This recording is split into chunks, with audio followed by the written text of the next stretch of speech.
పరిశుద్ధ రక్తముతో పాపము కడిగిన తండ్రిని స్తుతించెదను.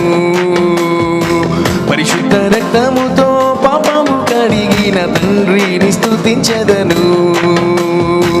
పరిశుద్ధ రక్తముతో పాపము కడిగిన తండ్రిని స్తుతించెదను.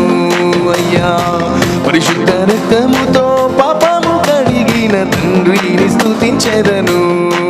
యేసయ్యా స్తోత్రం